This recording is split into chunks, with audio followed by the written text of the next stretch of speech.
AP news. नमस्कार, मैं संतोष। स्वागत है आपका लोकतंत्र प्रहरी की 8 PM न्यूज में, जहां हम देखेंगे दुर्ग जिले समेत प्रदेश एवं देश विदेश की कुछ प्रमुख खबरें। आइए शुरू करते हैं पहले दुर्ग जिलों की खबरों से।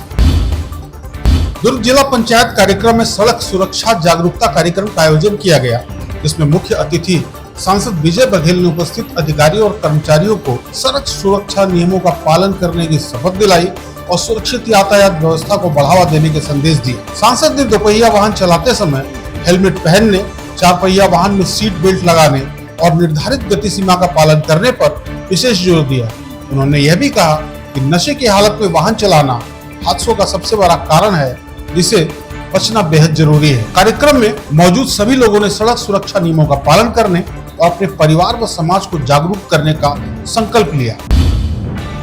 सुपेला के सबसे पुराने शीतला तालाब, जहां कभी सैकड़ों लोग निस्तारी करते थे, धार्मिक अनुष्ठान होते थे, लेकिन आज वहां हालात पूरी तरह बदल चुके हैं। कुछ साल पहले नगर निगम ने तालाब के सौंदर्यीकरण और गहरीकरण का कार्यक्रम शुरू किया था, लेकिन ठेकेदार इस कार्यक्रम को अधूरा छोड़कर गायब हो गया। सबसे बड़ा सवाल यह है कि गहरीकरण के दौरान निकली मुरुम आखिर गई कहां? उसका जवाब आज तक नहीं मिला। आज तालाब में गंदा और प्रदूषित पानी भरा हुआ है, चारों ओर जलकुंभियां फैली हुई हैं और घाटों पर असामाजिक गतिविधियां हो रही हैं। लोगों की आस्था का केंद्र यह तालाब अब उपेक्षा का शिकार बन चुका है। वर्षों पुराना यह शीतला तालाब अपने अस्तित्व को बचाने के लिए संघर्ष कर रहा है। मई दिवस के अवसर पर भिलाई के ग्राम कुरूद में सिविल ठेकेदार कल्याण संघ द्वारा भव्य श्रमिक सम्मान समारोह का आयोजन किया गया, जिसमें पूरे प्रदेश से सैकड़ों मजदूर शामिल हुए। कार्यक्रम को लेकर संघ द्वारा व्यापक स्तर पर तैयारियां की गई थी। इस मौके पर सांस्कृतिक कार्यक्रम की रंगारंग प्रस्तुतियां भी दी गई, जिसका मजदूर भाइयों ने भरपूर आनंद उठाया। संघ के पदाधिकारी ने बताया कि मजदूरों के कल्याण के लिए व्यापक कार्य योजना तैयार की जा रही है और आने वाले समय में इस कार्यक्रम को और बड़े स्तर पर आयोजित किया जाएगा। साथ ही मजदूरों को समान अधिकार दिलाना संघ की प्राथमिकता बताई गई है। अब देखने वाली बात यह होगी कि ये योजनाएं जमीनी स्तर पर कितना असर दिखाती हैं और मजदूरों को इसका कितना लाभ मिल पाता है। भिलाई नगर निगम द्वारा मानसून पूर्व सफाई अभियान के तहत जोन क्रमांक 2 के वैशाली नगर क्षेत्र में व्यापक स्तर पर नाला सफाई कार्य किया जा रहा है। वार्ड 23 घासीदास नगर बौद्ध विहार के पीछे स्थित हाउसिंग बोर्ड बस्ती में नालों में जमा कचरा और गंदगी को मशीनों और श्रमिकों की मदद से निकाला जा रहा है। इस पहल का मुख्य उद्देश्य बारिश के दौरान जल भराव की समस्या को रोकना और जल निकासी व्यवस्था को सुचारू बनाए रखना है। नगर निगम ने नागरिकों से भी अपील की है कि वे नालियों में कचरा न फैलाएं और स्वच्छता बनाए रखने में सहयोग करें। दुर्ग जिले के गनियारी स्थित फार्म हाउस में मधुमक्खियों के हमले से एक बुजुर्ग मजदूर की मौत हो गई। तेज हवा के कारण पेड़ पर लगा मधुमक्खी का छत्ता टूटकर नीचे गिर गया, जिससे मधुमक्खियां आक्रामक हो गई। मौके पर काम कर रहे मजदूर अपनी जान बचाकर भागने लगे, लेकिन 60 वर्षीय रमेश भुई तेजी से नहीं भाग पाए। मधुमक्खियों के हमले में वे गंभीर रूप से घायल हो गए। फार्म हाउस के मैनेजर भाविक टाक और अन्य लोगों ने उन्हें बचाने की कोशिश की और तुरंत अस्पताल पहुंचाया गया, लेकिन इलाज के दौरान उनकी मौत हो गई। रमेश भोई पिछले 12 वर्षों से अपनी मां के साथ यहां काम कर रहे थे और इस हादसे के बाद पूरे इलाके में शोक का माहौल है।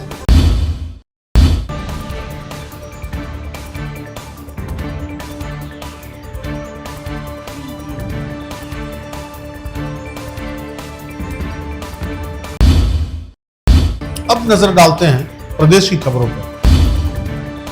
राजनांदगांव में पद्मश्री से सम्मानित समाज सेवी फुलबासन बाई यादव के अपहरण की कोशिश ने पूरे प्रदेश को झकझोर कर रख दिया है। मामले में 2 महिलाओं समेत 4 आरोपी हिरासत में हैं, जिनसे पूछताछ जारी है। इधर विधायक देवेंद्र यादव ने घटना को लेकर सरकार पर निशाना साधते हुए कहा है कि प्रदेश में अपराध तेजी से बढ़ रहे हैं और कानून व्यवस्था पूरी तरह फेल है। वहीं मुख्यमंत्री विष्णुदेव साय ने खुद फुलबासन यादव से बात कर उन्हें भरोसा दिलाया है कि दोषियों को बख्शा नहीं जाएगा। फुलबासन यादव ने पुलिस की त्वरित कार्रवाई पर संतोष जताते हुए प्रशासन का आभार व्यक्त किया।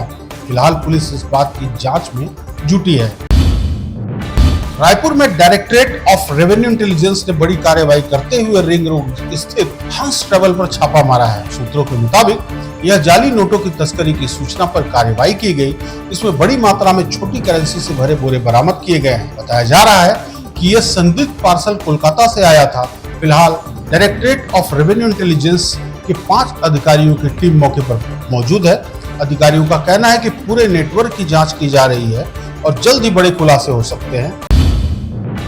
नवा रायपुर के तूता धरना स्थल और डीएड अभ्यर्थियों का आंदोलन लगातार उग्र होता जा रहा है। 133 दिनों से जारी इस आमरण अनशन में अभ्यर्थी भीषण गर्मी, लू और डिहाइड्रेशन जैसी गंभीर परिस्थितियों से जूझ रहे हैं। अब तक 300 से अधिक अभ्यर्थियों को अस्पताल में भर्ती करना पड़ा है, जबकि प्रतिदिन 2 से 3 लोग लू का शिकार हो रहे हैं। कई अभ्यर्थी बेहोशी, कमजोरी और मानसिक तनाव से जूझ रहे हैं। वहीं कुछ ने आत्मघाती कदम उठाने का भी प्रयास किया है। आंदोलनकारियों का आरोप है कि 1316 सहायक शिक्षक पद अब भी खाली है, जबकि केवल 1299 नियुक्तियां ही की गई हैं। इसके साथ ही बिना पात्रता वाले उम्मीदवारों को नियुक्ति देने का भी आरोप लगाया गया है। अभ्यर्थियों ने शांतिपूर्ण प्रदर्शन से लेकर कैंडल मार्च, जल सत्याग्रह, दंडवत यात्रा और मुंडन तक हर तरीका अपनाया। अब उन्होंने चेतावनी दी है कि जल्द निर्णय नहीं लिया गया तो आंदोलन और उग्र किया जाएगा। राजधानी रायपुर के पंडरी थाना क्षेत्र स्थित सुंदरी पारा में उस वक्त हड़कंप मच गया जब घरेलू विवाद ने खूनी रूप ले लिया। मिली जानकारी के अनुसार आरोपी जितेंद्र वर्मा अपनी पत्नी से चल रहे विवाद के चलते गुस्से में अपने ससुराल पहुंचा, जहां सालियों के साथ बहस इतनी बढ़ गई कि उसने अपने लाइसेंसी पिस्तौल से फायरिंग शुरू कर दी। इस हमले में एक युवती की मौके पर ही मौत हो गई, जबकि दूसरी गंभीर रूप से घायल है और अस्पताल में उसका इलाज जारी है। प्रत्यक्षदर्शियों के मुताबिक आरोपी ने घर के बाहर सड़क पर भी गोलियां चलाई, जिससे पूरे इलाके में दहशत फैल गई। घटना की सूचना मिलते ही पुलिस मौके पर पहुंची और आरोपी को गिरफ्तार कर लिया। पुलिस ने वारदात में इस्तेमाल पिस्तौल जब्त कर ली है और मामले की जांच जारी है। बलौदाबाजार जिले के भाटापारा शहर थाना क्षेत्र के मंडी रोड पर स्थित अनिल साहू के पाइप गोदाम में बुधवार को अचानक भीषण आग लग गई। गोदाम में प्लास्टिक पाइप और बोरवेल से जुड़ा सामान रखा हुआ था, जिसके कारण आग तेजी से विकराल रूप ले लिया। आग लगते ही पूरे इलाके में काला धुआं फैल गया, जिससे स्थानीय लोगों में दहशत का माहौल बन गया। दमकल विभाग और स्थानीय लोग मिलकर आग बुझाने में जुटे हुए हैं। फिलहाल आग लगने के कारणों का खुलासा नहीं हुआ है और पुलिस पूरे मामले की जांच कर रही है।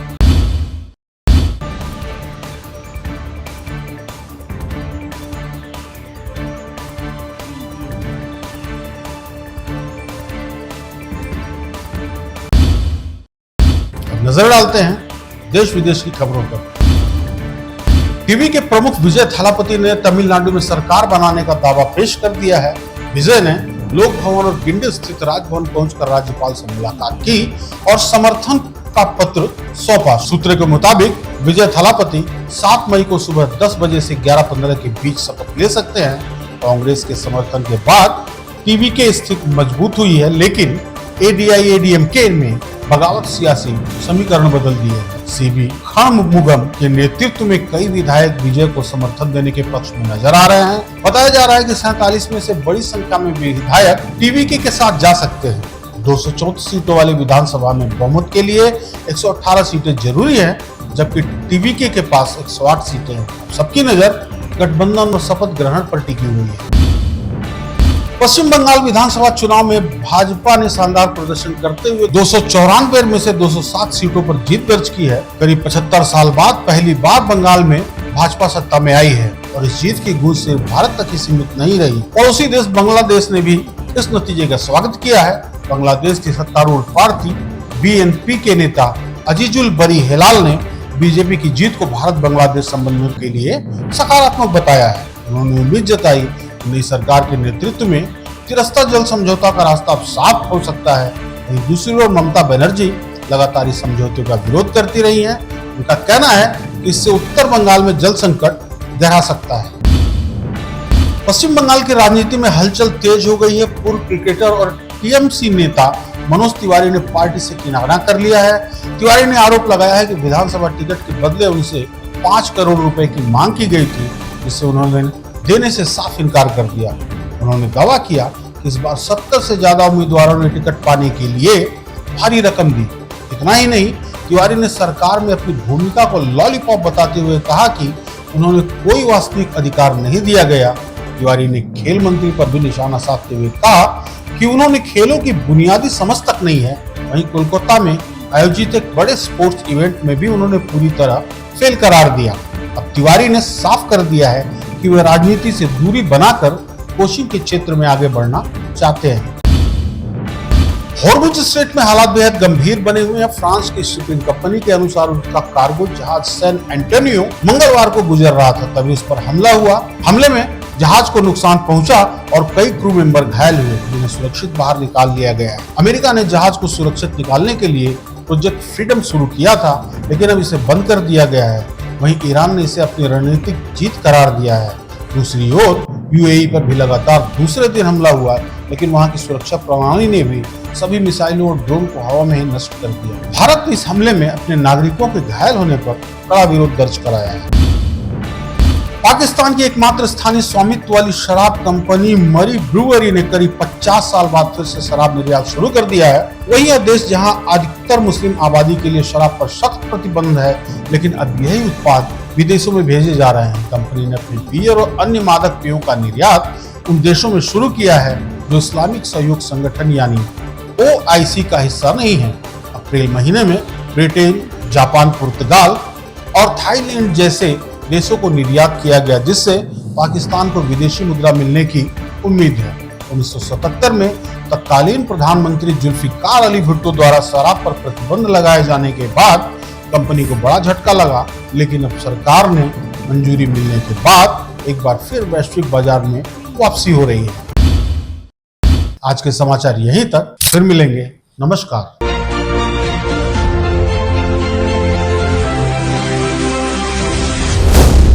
LP News. This program is sponsored by SR Hospital and Research Center.